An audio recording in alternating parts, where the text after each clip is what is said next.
Hello dear student, तरुण school के इस progressive YouTube channel में आप सभी का हार्दिक स्वागत है। अपन 12वीं सरयू बुक के अंतर्गत पद्य भाग यानी काव्य खंड का अध्ययन कर रहे थे। तो पिछले वीडियो में अपने कबीरदास की जो साखी है, कबीरदास की रचनाएं साखी शब्द और रमैनी के रूप में लिखी गई है और इन सब का संकलन बीजक नाम के ग्रंथ में किया गया। तो एक बार वापस देख लेते हैं। कबीर निर्गुण काव्य धारा की ज्ञानाश्रयी शाखा के प्रमुख कवि, निर्गुण या निराकार, जो ईश्वर के नाम में विश्वास करते हैं, ईश्वर के स्वरूप को वे नहीं मानते, केवल नाम में विश्वास करते हैं, तो निराकार ज्ञानाश्रयी शाखा के भक्ति काल के कवि हैं कबीरदास। और पिछले वीडियो में पढ़ा था, एक वापस रिपीट कर देते हैं। कबीरदास को वाणी का एडिटर का हजारी प्रसाद द्विवेदी ने, कबीरदास की भाषा को पंचमेल कीर्तनी का श्याम सुंदर दास ने, कबीरदास जी की भाषा को सदुकड़ी का आचार्य रामचंद्र शुक्ल ने। इस प्रकार एक बार अपने रिवीजन कर लिया कबीरदास का। और कबीरदास जी ने लक्षणा शब्द शक्ति, व्यंजना शब्द शक्ति का अत्यधिक प्रयोग किया है और कहीं पर श्रृंगार रस का प्रयोग है, संयोग श्रृंगार, वियोग श्रृंगार आदि रसों का प्रयोग कबीरदास जी ने किया है। तो सबसे पहले हम देखते हैं कबीर चित्त चमकिया, बोध रूपी चित्त। चित्त चमकिया मतलब बोध हुआ, ज्ञान हुआ। कबीर चित्त चमकिया मतलब संतप्त हो गया। चित्त क्या हो गया? संतप्त हो गया। चौदिश लागी लाई, लाई का मतलब आग होता है, लेकिन यहाँ लाई का मतलब है विषय वासना रूपी आग। संसार की जो विषय वासना है, संसार के जो मोह बंधन है, उसके बंधनों में मनुष्य फंस जाता है। तो वो आग है, विषय वासना की आग लगी, उसको आग को कैसे मिटा सकते हैं? आग को मिटाने के लिए जो भौतिक रूप में प्रसिद्ध है जल, तो वह जल कौन सा है? कौन से जल का प्रयोग करने से विषय वासना रूपी आग मिट जाएगी? क्योंकि साधारण जल होता है, उसको आग से मिटा देते हैं, लेकिन विषय वासना रूपी आग को मिटाने के लिए साधारण जल पर्याप्त नहीं है। उसको किस जल से मिटा? देखो, हरि सुमिरन हाथों गड़ा, भगवान का नाम रूपी जल का घड़ा, ईश्वर के नाम रूपी जल का घड़ा लेंगे तो विषय वासना रूपी आग मिट जाएगी। हरि सुमिरन हाथों गड़ा, भगवान के स्मरण रूपी पानी से भरा हुआ घड़ा अगर अपने ले लिया तो बेगी ले बुझा तो वो आग तुरंत ही बुझ जाएगी। कौन सी आग? विषय वासना रूपी आग। किससे बुझेगी? हरि सुमिरन नामक पानी के घड़े से। इसमें देखिए साग रूपक अलंकार है। साग रूपक मतलब रूपक के सभी अंग विद्यमान हो, जैसे आग, और आग को बुझाने के लिए क्या होता है? घड़ा। आग माना विषय वासना को और घड़ा माना है भगवान के स्मरण रूपी नाम को घड़ा माना। तो जब उपमा के सभी अंग विद्यमान हो, रूपक के वहां शान रूपक अलंकार होता है। तो हरि सुमिरन हाथों घड़ा से आग को तुरंत ही बुझाया जा सकता है। पार ब्रह्मा के तेज का कैसा है अनुमान? कबीरदास जी कहते हैं तो परम ब्रह्मा है, उसके तेज का अनुमान हमको नहीं है।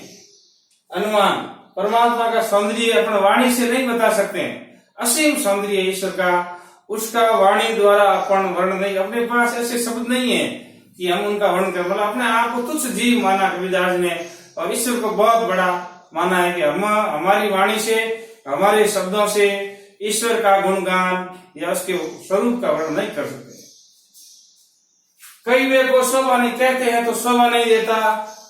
देखिए ही परवान, अगर उसकी अनुभूति होती है, आत्म साक्षात्कार का, ईश्वर का डायरेक्ट जो कनेक्शन होता है, तभी अपने को प्रमाण सबूत मिलेगा कि ईश्वर का स्वरूप कैसा है। नहीं तो कैसा अनुमान, इसका अनुमान नहीं लगा सकते हैं कि भगवान का स्वरूप कैसा है, क्या है उनके पास, क्या शस्त्र है, क्या पहना हुआ, कैसे वस्त्र धारण किए हुए। तो ये देखिए ही प्रमाण, देखने पर ही मतलब आत्म साक्षात्कार होगा तो ही पता लगेगा। अब आत्म साक्षात्कार कैसे होगा? केवल संसार विषय वासनाओं को भोगे नहीं होगा। ईश्वर की एक निष्ठ भक्ति, अनन्य प्रेम भक्ति होगी तो ही ईश्वर से साक्षात्कार होगा, अन्यथा नहीं। ये कबीरदास ने बताया। चिंता तो हरि नाम की, चिंता किसकी करो? भगवान के नाम का चिंतन करो हर समय। और चित्ते दास, और संसार की सब जो मोह बंधन की वस्तुएं हैं, विषय वासना की वस्तुएं, सबको छोड़ दो। केवल ईश्वर के नाम की चिंता करो और उसी में लगे रहो। संसार में ऐसी कोई वस्तु अपने को जिसको मोह बंधन में फंस जाएंगे, तो एक जिस प्रकार एक जीव है जाल में फंस जाता है, तो संसार रूपी सागर, संसार ये भव सागर जाल है। इस जाल में हम जैसे घुसते जाएंगे वैसे उलझते जाएंगे। संसार की वस्तुओं से आसक्ति रखेंगे तो हम ईश्वर को प्राप्त नहीं कर सकते। चिंता तो हरि नाम की और चित्ते दास, भगवान के नाम की चिंता करो और किसी का चिंतन मत करो, बाकी सब व्यर्थ है। क्यों? मनुष्य जब आता है तो बंद मुट्ठी होती है और जाता है तो हाथ खुले, कुछ नहीं लेके जाता। संसार में अपने कर्म है, अपने ज्ञान है, अपनी वाणी है, अपने मन वचन और कर्म से जो पुण्य किया है वही साथ चलता है।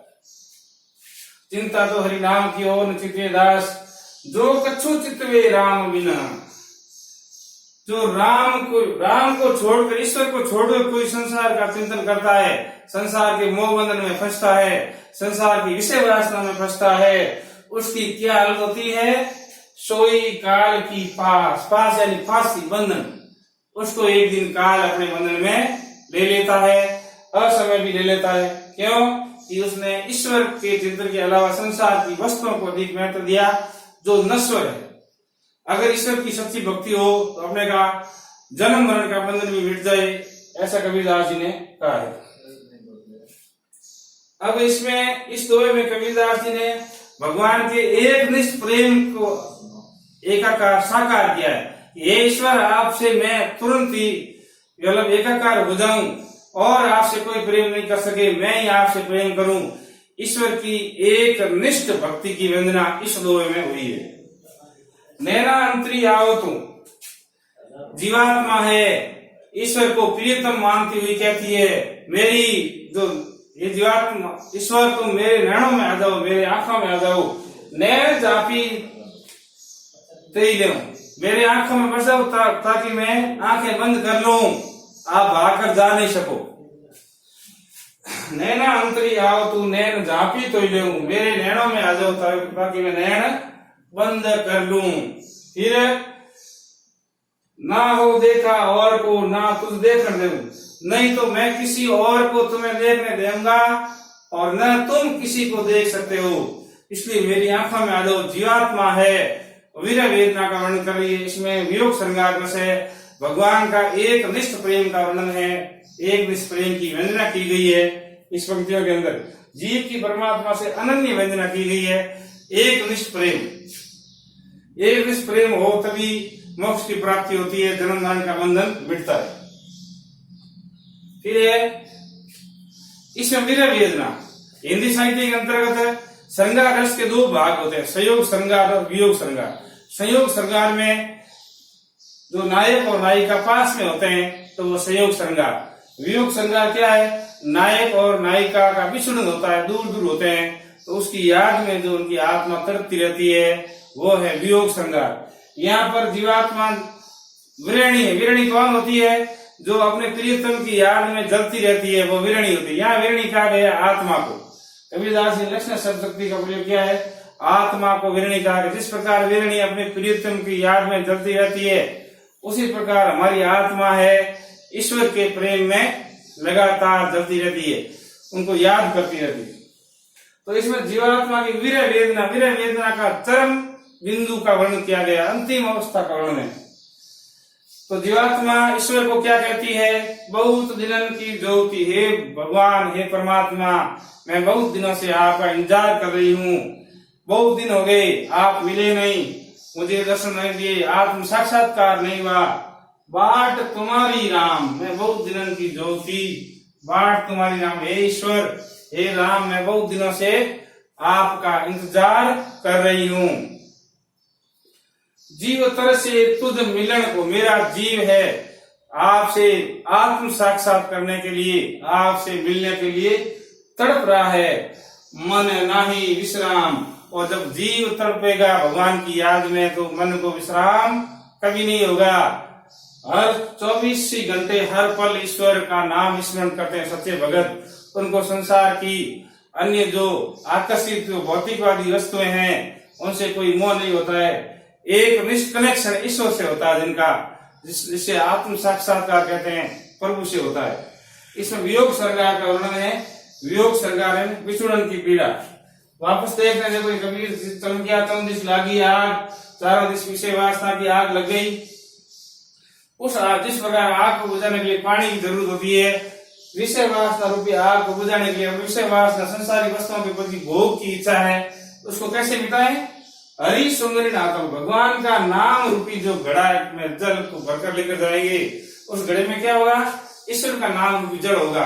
वो अगर आप लेकर जाएंगे तो ये विषय वासना की आग बुझेगी, नहीं तो नहीं। इसमें ईश्वर के स्वरूप का वाणी से वर्णन नहीं करते, शब्दों से वर्णन नहीं कर सकते। पार ब्रह्मा के तेज का कैसा है अनुमान नहीं लगा। ईश्वर का रूप क्या है, कैसे वस्त्र पहनते हैं, तो कबीरदास जी कहते हैं अपने उनका तेज का अनुमान नहीं लगा सकते हैं। कई देखो शोभा नहीं, वाणी से वर्णन करने और देखते ही पढ़ना। अगर उनको भगवान के आत्म साक्षात्कार हो जाएगा, ईश्वर के दर्शन हो जाएंगे, तो भी आपको प्रमाण के साथ कह सकते ईश्वर का स्वरूप कैसा है। चिंता तो हरि नाम की ओर न चित्ते दास। इसमें कबीरदास जी ने एक निष्ठ भक्ति या एक ही सर्वार्थ का वर्णन करते हुए कहा है हमें भगवान के नाम की चिंता करनी चाहिए, संसारिक और वस्तुओं की चिंता करने से कोई मतलब नहीं है। जो कछु चितवे राम बिना, जो भगवान के राम को एक नाम के एक तरफ रखकर, भगवान के नाम को जो एक तरफ रख के संसार की जो भौतिकवादी वस्तुओं में मोह रखते हैं, सोई काल की पास, वो काल के बंधन में तुरंत ही फंस जाते हैं।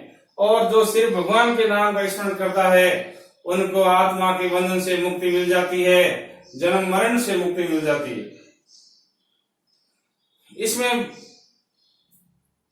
परमात्मा से अनन्य प्रेम की वंदना है कि मतलब हे ईश्वर, मैं आपको अपने आत्मा में बसा लूं। एक निष्ठ भक्ति का वर्णन है। नैना अंतरी आओ तू नैन जापी ते लेऊं, भगवान मेरी आंखों में आ जाओ ताकि मैं आंखें बंद कर लूं। उससे क्या होगा? आंखें बंद करके आपको अंदर समा दूंगा, तो नहीं कोई आपको दूसरा देखेगा और नहीं आप किसी को देख सकते हो। बहुत ही एक निष्ठ भक्ति का इसमें वर्णन किया गया। जीव की परमात्मा से अनन्य भक्ति है। कबीरदास जी वास्तव में सच्चे साधु थे, जिनको अक्कड़ के फक्कड़ कहा गया है। वाणी का डिटेल इसलिए कहा, वाणी के तानाशाह, तो इन्होंने ईश्वर की सच्ची भक्ति की है। संसार समाज की कुरीतियां वर्णन किया गया। समाज के अंदर जो आडम्बर है, जो पाखंड लोग है, पाखंड करते हैं, ईश्वर की भक्ति के नाम का बहाना बनाकर जो पैसे को सब कुछ समझते हैं, और मतलब कबीरदास ने इसका खंडन किया है। जो पाखंड है इसको मिटाने का प्रयास किया। इसमें जीवात्मा की वीर वेदना का वर्णन है। बहुत दिनों की जोगती बाट तुम्हारे, हे राम, मैं बहुत दिनों से आपका इंतजार कर रही हूँ। वियोग श्रृंगार रस विरणी है, जो जैसे प्रेमी को याद करती है, तो यहाँ विरणी कहा गया है आत्मा को। इसमें विरहणी कहा गया है आत्मा को।